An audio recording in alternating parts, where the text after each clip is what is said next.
everyone is having a fantastic summer.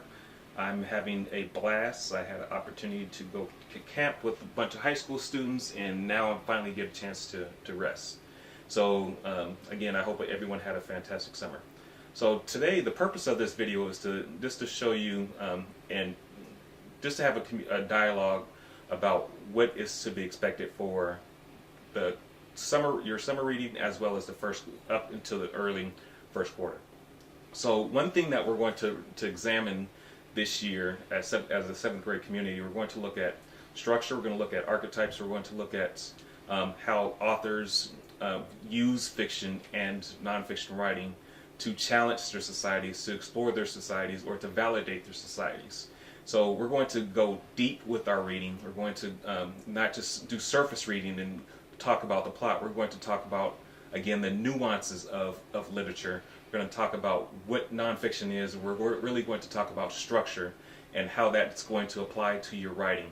And again, it doesn't matter if it's nonfiction writing, it doesn't matter if it's fictional writing, it doesn't matter if you're a poet or if you're a songwriter.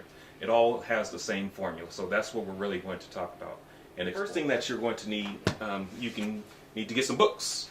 So there's a list that's posted on the Orca PTSA Facebook page, and also if you need contact, if you don't have access to that, then you can also contact me at dmbuilder@seattleschools.org. So the first thing that you're going to need, you need to pack to get abundance of sticky notes or note cards. So one thing I did was I took a couple of note cards from the office today, and I plan to give them back, but I got some note cards just to show you exactly what we're going to do and what you need. So one thing you need, so once you have your books, so example would be, I'm interested in learning how to speak Wookiee. So I'm going to make sure I have note cards that's going to try to fit the thematic premise or the thesis statements to prove that, since that's going to be our topic. So I have my note cards, I have my books, and I want to learn how to speak Wookiee so I can be cool. I just want to be cool and loved. Awesome. Anyway, so I also have my Star Wars book. I have my open mic and by Michael Eric Dyson, and I'm going to read Away We Go. So this is Dante's summer reading list. So once I have my book, and I know that I'm going to talk about thematic premise, or theme, or thesis, and the thematic premise means moral of the story, what the character or protagonist needs to learn throughout his journey or his arc. I'm going to get a card, and I'm going to label it thematic premise on the top. You can do it this way, you can do it this way. I like to do it this way because it's again, pretty cool. So I'm going to label thematic premise on the top, and as I read, something that's going to support the thematic, the author's theme of the book, what the character, again, needs to learn. So I may see that this character is a jerk.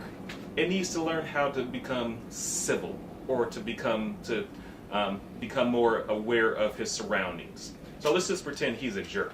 So at the beginning of the story, he's a jerk. So I may put down this kid needs to learn to fit in, or to become community oriented. So I may put that here. So that's the thematic premise. Then as I go through the book, I may say, oh, awesome. This again fits in the first act of the story, that this person is still a jerk. So I'm going to note that. This person, his mom tells him that he needs to learn to be a community member. Guess what I'm going to do? I'm going to note that, because that's part of my thematic premise. That's what I'm studying, that's what I'm researching, that's what I'm proving. So I'm going to go step by step and find evidence from the book that's going to support that he needs to become aware of, or he needs to become a part of the community. So at the end of the chapter, or end of the book, I'm going to note that in the third act, this character learned to become a community member, and here's active evidence that supports that. I'm going to write down all that evidence that's going to support thematic premise. So throughout your book, you should have dozens of sticky notes. Dozens of sticky notes.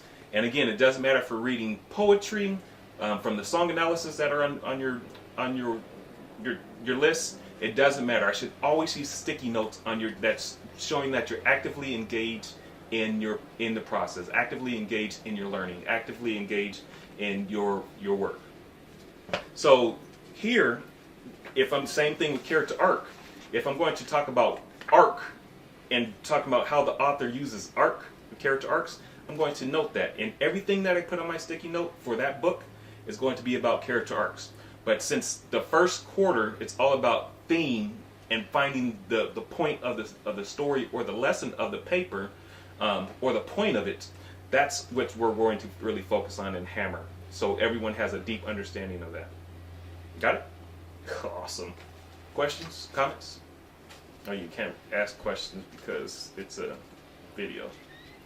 But, okay. Alright, so here's what we're going to do. Be right back.